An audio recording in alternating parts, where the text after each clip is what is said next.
How is everyone doing? I'm Nini FC, this is Blue Lions TV, and welcome to the player ratings video. After that disappointing 2-0 loss against Man United, I'm going to get straight into things actually, starting with Kepa and goal. Let's be serious, Kepa should have done better for that second goal, but I have to admit, when it comes to analysing goalkeepers and what they're supposed to do, I don't really know too much about that, so it makes it hard for me to really assess, the good things and the bad things. Now, for me, one observation I have made about Kepa is the fact that I like to see him making a few more decisive saves, those type of saves where everything's going against us, against the run of play.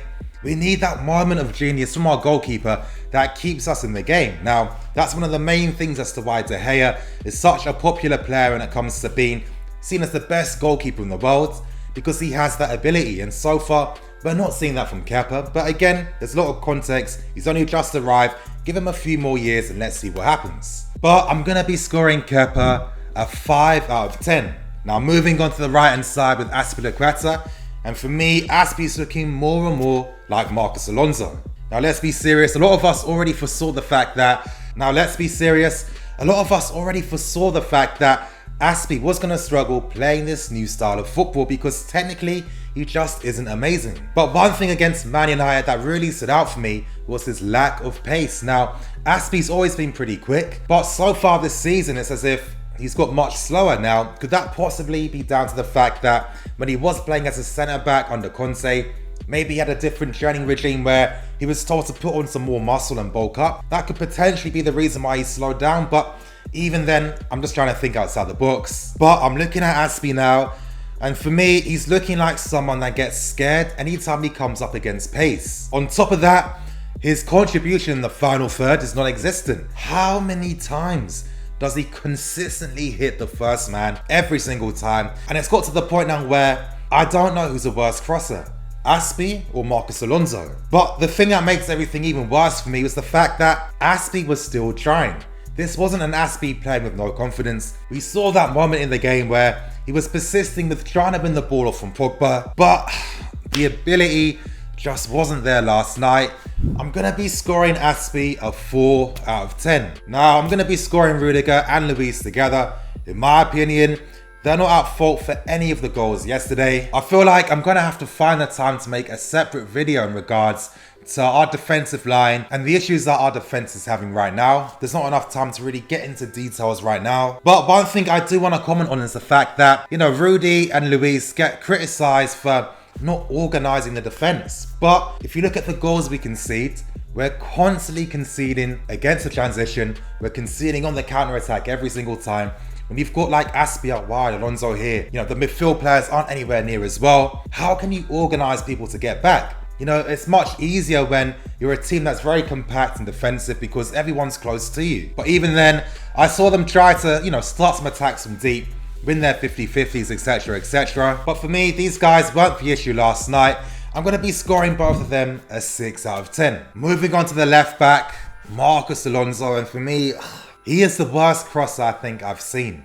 Now for me, I thought that was going to be Jasper Gronkia. You guys should remember him. He was the guy that got that last minute goal against Liverpool that got us Champions League football. But Alonso is awful.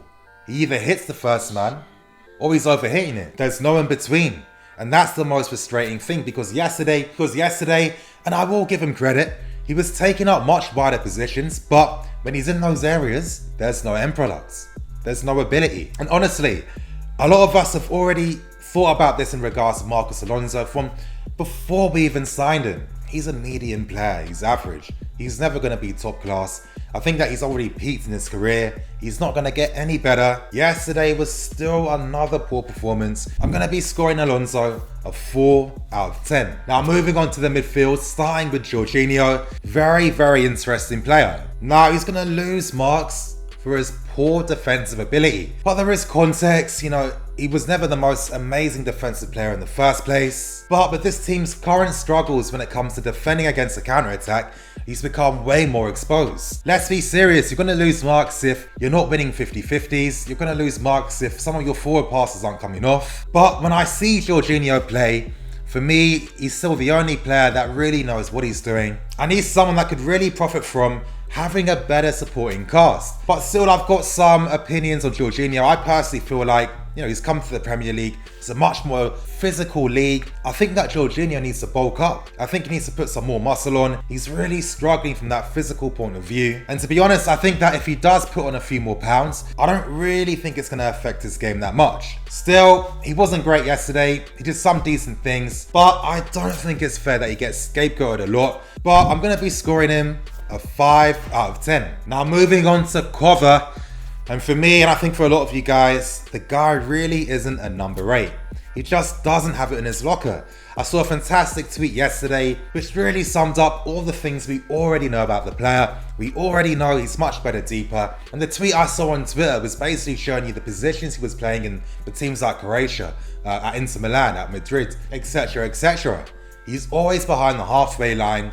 It's not his game. I think now the issue with Kante and Kova is the fact that they're a bit too similar in the sense that they help support the play without really being penetrative or really providing a spark in the final third. Still though, until Ruben is fully fit and safe to play, it's gonna look like this for a bit more. But for me, the biggest criticism of Kova is the fact that he doesn't like to track back. He doesn't have those instincts. He just doesn't. I'm going to be scoring Kova a 5 out of 10. Moving on to the final player in midfield, that is N'Golo Kante. And N'Golo Kante is just doing N'Golo Kante. Now, one point I like to say a lot of times is the fact that, yes, he's not close to Jorginho at times, but Kante understands that no one in midfield is going to provide those runs in behind if he doesn't do that. So I kind of feel like he's in that weird position where he's got to do a lot of things at the same time. And until we have better personnel and a better supporting cast, Kante in that sense is always going to be that action man in midfield. But one of the main issues we have when Kante does play like this is the fact that Jorginho does become way more exposed, and it's not supposed to be like that. I've been watching Napoli. Alan wasn't doing that. He was a lot closer at times.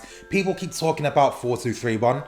Well, Napoli were kind of doing that already off the ball. So for me, I keep stressing this. It's a very complicated situation happening with the club right now. Everyone has to take their share and blame. It's not just Sarri, it's not just the players, it's a combination of everything. And until we get that focus back in the first team, I feel like we're going to continue to see guys like Kante having to overexceed themselves. Still though, even with me saying this, I feel like Kante, and this makes me remember, I saw a good point on Twitter in regards to the fact that Kante off the ball, sometimes he allows his runners in behind him. He gets attracted to the ball way too much. Now, yes, it's in his nature to, win possession. He's one of the best players in the world because he's got that unique ability to win balls back that normal players just don't get. But sometimes there needs to be that sense of discipline. But as I was saying earlier, I understand why it can be difficult for Kante because he has a lot of things to do. I'm going to be scoring Kante a 6 out of 10. Now, moving on to the front three, starting with Pedro. Going to be very brief, provides nothing, isn't good enough. Honestly, I don't even want to talk about the player. I'm going to be scoring him a 4 out of 10. Moving on to the final two players, starting with Eden Hazard, and he was the best player for us by far. And it was kind of surprising just how good he was. And it's a shame that he wasn't able to really get any end product from his good performance. I was seeing Hazard dropping deep to help out Marcos Alonso. He'd still perform his tactical responsibilities. Hazard won 3 tackles in that game. I think only Kante and Aspi won more balls, and he was constantly taking the game to Man United. I'm going to be scoring Hazard a 7.5 out of 10. And to move on to Higuain, he rarely got any service besides to see this pattern time and time again with Chelsea forwards. A lot of times Higuain was dropping deeper to try and just touch the ball at least. But United were just too compact in the middle. We didn't have any players in the half spaces whatsoever. And when no players are there, how are you going to play in Higuain? It does get very hard to rate Chelsea strikers because I feel like, if they were having the opportunities and missing them, then I feel like you could really judge their performance more. But when you notice that the team are really stifling what they can do and what they can provide, it does make it much harder to really judge things. So I'm going to be scoring Higuain a 6 out of 10. And to end things on Sarri, what rating will I be giving Sarri? Well, again, as I was saying in my match review, I'm not happy with the fact that he's not making the team selection changes he needs to make. The fullbacks, We need to see different ones right now. The substitution, not seeing Hudson-Odoi play, extremely frustrating. There was no in-game management as well. I mean, this was a knockout round game, so I think that you are allowed to be a little bit more lenient. I would have liked to have seen Giroud and Higuain together so we can play more directly. We didn't see anything from Sarri, and I think so far this was his most disappointing managerial performance this season. I'm going to be scoring Sarri a 3 out of 10. You guys, I'm going to keep it moving. Thank you for watching. Please like, comment and subscribe. I expect there to be a live stream later tonight. I'm going to be joined by Joe Tweedy and a special guest. I'm Nini FC. This is Blue Line TV. Signing out.